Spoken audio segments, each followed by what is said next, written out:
بھی ایسا ہو تو بولو بولو دنیا میں کہیں کوئی، دنیا میں کہیں کوئی بھی ایسا ہو تو بولو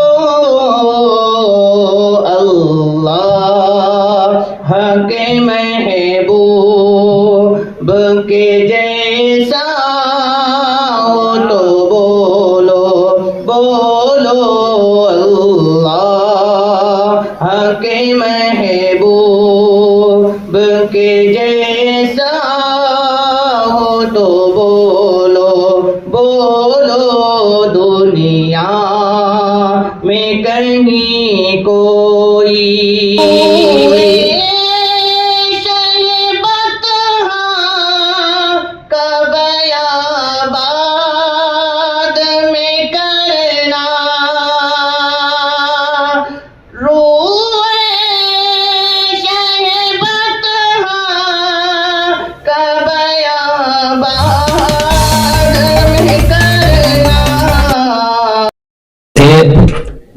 بال پر شکست فضا حوصلہ شکن، بال پر شکست فضا حوصلہ شکن، اس کا کرم ہوا تو قوت پرواز پا گئے۔ اور ایک کتاب میں کروں گا انشاءاللہ، غموں کا ذکر کہاں تک خوشی کی بات کرو، غموں کا ذکر کہاں تک خوشی کی بات کرو، اب بلا کا نام نہ لو، زندگی کی بات کرو۔ تم اپنے عزم و عمل سے جہاں کا رخ بدلو، تم اپنے عزم و عمل سے جہاں کا رخ بدلو، نئی سحر ہے نئی روشنی کی بات کرو۔ سبحان اللہ۔ السلام علیکم۔ صلی علی رسول کریم۔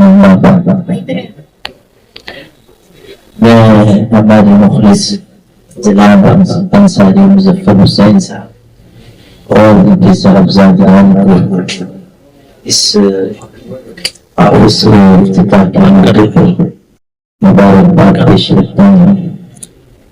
ہمارے مفتی محمد عامر عثمانی زیادہ مجدد نے فرمایا کہ یہاں حاضر ہونا ہے، اس لیے میں حاضر ہو گیا۔ آپ رات کی خوشیوں میں شریک ہوا، اللہ تعالیٰ رات کی اس کام میں خوب مدد فرمائے اور نظر بد سے حفاظت فرمائے۔ سب لوگ بغل میں ہیں اور ہم لوگ بیٹھے ہوئے ہیں، وہ ایسے موقع پہ کوئی لمبی گفتگو کرنا مناسب نہیں معلوم ہوتا۔ بس 3 باتیں مختصر سے میں عرض کرتا ہوں۔ پہلی بات یہ ہے کہ نبی کریم صلی اللہ علیہ وسلم نے اس بات کی ترغیب دی ہے کہ اللہ تعالیٰ موقع دے تو انسان حج کرے اور عمرہ کرے۔ ارشاد ہے کہ ایک عمرہ دوسری عمرے تک درمیان میں کے سب گناہوں کا کفارہ نظمی کر رہے ہیں۔ اور اسی روایت میں یہ بات ہے کہ الحج المبرور لیس له جزاء الا الجنہ، مقبول حج کا بدلہ سوائے جنت کے کچھ بھی نہیں۔ بے شک عمرہ اور حج کی ترغیب ہوتی گئی ہے، اور اللہ جن کو موقع دیتا ہے وہ حاضر ہوتے ہیں، اور ان کے جانے آنے کا نظام بنانے کے لیے ٹور کا یہ نظام قائم کیا گیا ہے، قائم کیا جاتا ہے۔ جہاں ایک طرف یہ ذریعہ معاش ہے، یہ بہت بڑی سعادت ہے۔ کسی بغیر انسان بار بار دربار شریف میں حاضر ہوتا ہے اور وہاں کی برکتوں سے مالا مال ہے۔ البتہ اس کا خیال رکھنا چاہیے کہ بار بار کی حاضری ہمارے اندر ادب و احترام کم نہ کر دے، اس کے لیے ہم سب کو اس کا خیال رکھنا چاہیے۔ دوسری بات یہ ہے کہ حلال کی کمائی اسلام کی پسند ہے۔ اسلام یہ نہیں سکھاتا کہ انسان ہاتھ پیر توڑ کر بیٹھ جائے، مشبہ اور نکارا ہو جائے، بلکہ ہمارے لوگوں کی زبان میں عہدی بن جائے، یہ کام نہ کرے۔ اسلام یہ سکھاتا ہے کہ انسان اپنی قوت بازو کو استعمال کر کے حق حلال کی روزی حاصل کرے۔ نبی کریم صلی اللہ علیہ وسلم نے ارشاد فرمایا ہے بخاری میں کہ سب سے بہترین کمائی جو انسان کھاتا ہے اس کے ہاتھ کی کمائی، اور اللہ حضرت داؤد کو رحم کرے کہ وہ اپنے ہاتھ کی کمائی کھاتے تھے۔ حضرت داؤد کے خاص طریقے پر تعریف کی کہ وہ اپنے ہاتھوں سے زرہ بناتے تھے، لوگوں کا لباس، اور اس کو فروخت کرتے تھے، اس سے گزر بسر کرتے تھے، حالانکہ وہ بادشاہ تھے۔ تیسری اور آخری بات یہ کرنی ہے کہ ہم اس بات کی کوشش کریں کہ جہاں اللہ تعالیٰ ہم کو مشاہدہ اور سچ والی روزی دے رہا ہے تو ہم سماج اور معاشرے کے لوگوں کو بھی معاش سے جوڑنے کی فکر کریں۔ اگر ہم اپنی یہ سوچیں کہ میرے ذریعے 10 20 25 50 افراد معاش سے جڑ جائیں اور ان کی غربتوں کو ان کو آسانی نصیب ہو تو ہمارے معاشرے میں جو مشکلات ہیں اس کا بہت حد تک ازالہ ہو جائے گا۔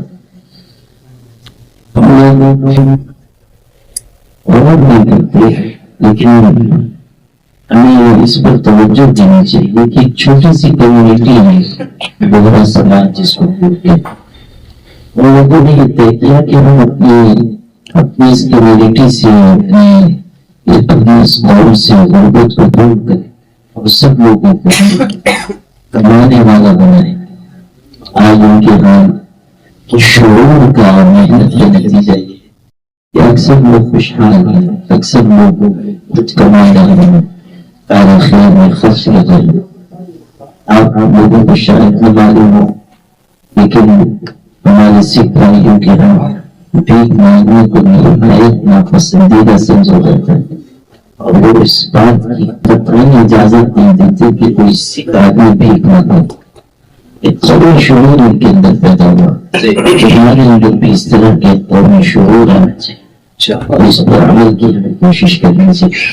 اللہ تعالیٰ ہم سب کو نیک ہدایت عطا فرمائے، دین و دنیا کی سعادت عطا فرمائے۔ دعا کیجیے، اللہم لک الحمد اللهم صل على سيدنا محمد اللهم صل على سيدنا محمد عبدك ورسولك وعلى المؤمنين والمؤمنات وعلى المسلمين والمسلمات اللهم بارك لنا فيما اعطيت وقنا الشر ما قضيت اللهم انا نسالك علما نافعا وعملا صالحا ولسانا ذاكرا وشاكرا وشفاء